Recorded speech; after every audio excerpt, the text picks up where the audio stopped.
When you first look at it, it seems pretty simple. It's just a bridge. But this is no ordinary bridge. We're talking about a brand new structure in one of the most remote, high altitude, and fiercely contested places on Earth. And as we're about to see, this seemingly small bridge carries an absolutely massive geopolitical weight.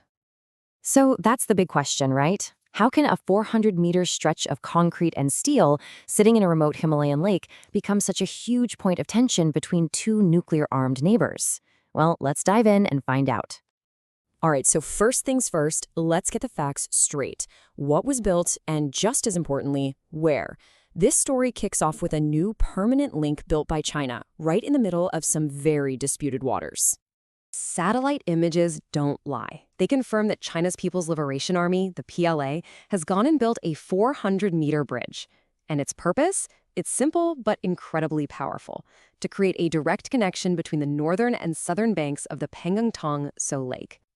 Now, to really get why this matters so much, you gotta understand the lake itself.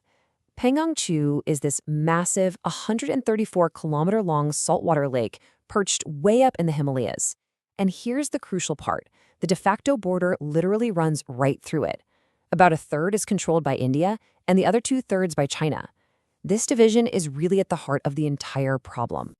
The geography around this lake is totally unique, and it's absolutely critical to understanding the conflict.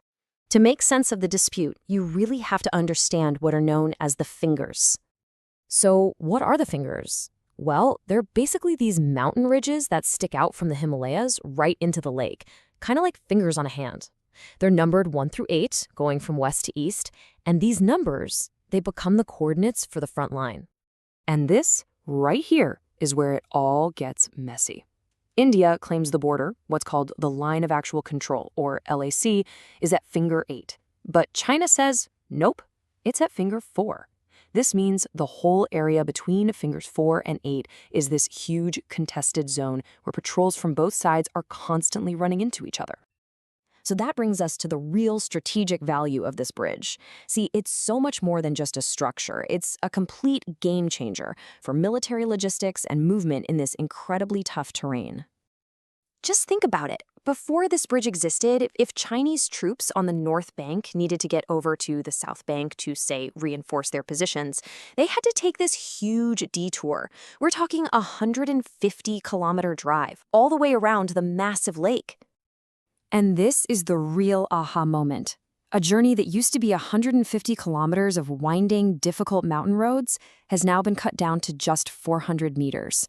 That is an enormous tactical advantage, and it's all thanks to this one bridge. But a bridge like this doesn't just pop up out of nowhere.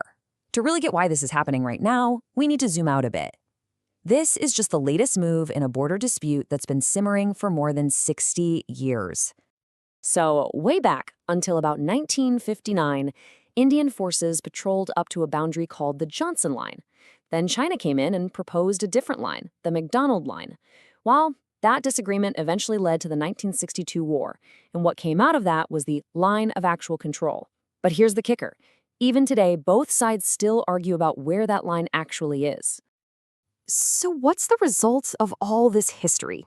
You get this messy, vaguely defined buffer zone, sometimes 8 to 10 kilometers wide. And in this zone, you have both armies physically there, patrolling, which leads to this constant friction and these tense standoffs. And China's new bridge? It's built right in the middle of it all. Okay, so let's put all the pieces together. We've got the strategic shortcut, we've got the long history of tension, so what does this all mean right now? What are the immediate consequences of this new, permanent fixture on the landscape? Well, the bottom line is this. The bridge escalates things in a big way. China can now move troops and supplies with incredible speed, and it signals a major strategic shift. They're moving from temporary patrols to building permanent infrastructure to lock in their claims. This, of course, puts pressure on India to speed up its own construction, which just creates this infrastructure arms race.